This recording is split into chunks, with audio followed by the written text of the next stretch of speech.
All right, welcome back to Checkpoint. The Nubian community across the country has petitioned the government to move with speed and actualize their demands of being recognized as an ethnic group in Kenya. During a high-level community engagement forum held today at Kibra Primary School grounds, they handed over their report to Senior Presidential Advisor on Constitutional Affairs and Human Rights, Professor Makao Mutua, asking the government to address long-standing issues affecting the Nubian community.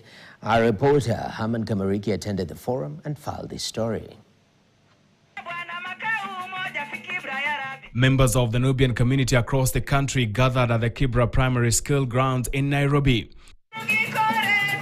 Symbolic venue for people who have lived in the area for more than a century.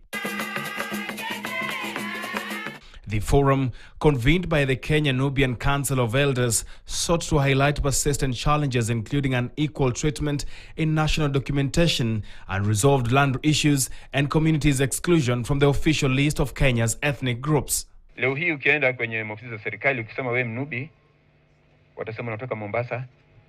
Wengine watasema oh Mnubi ni Mjaluo. Nobody knows you. Labda wale lishi Nairobi kidogo ama wapi. So sometimes even for some of us during introductions we are placed anywhere. Senior Presidential Advisor on Constitutional Affairs and Human Rights, Professor Makao Mutua, attended the session and acknowledged the community's long struggle for dignity and recognition. Hata kama kidogo Wanubi wametengwa, lakini kwa bidii yao na maarifa yao na ujuzi wenu mmeipatia Kenya viongozi ambao ni wa hali ya juu sana.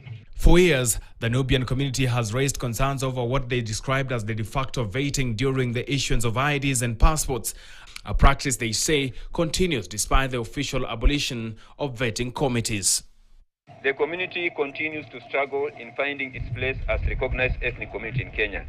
Their report also documents the historical land injustice in Kibra, where the community was granted only 288 acres out of the original land allocated to them during the colonial era. That we need the president to persuade the parliament to complete the process, because there was already an existing process where petitions were done, memorandums were filed, and it is only that report, and from the report, that's when we get the presidential proclamation and finally gazettement of the Nubian community as an indigenous ethnic community here in Kenya.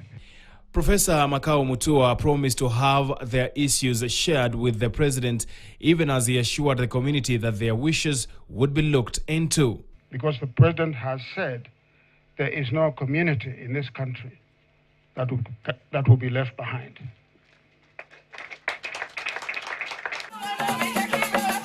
Haman Kamariki, KTN. Cabinet Secretary for Cooperatives and MSMEs Development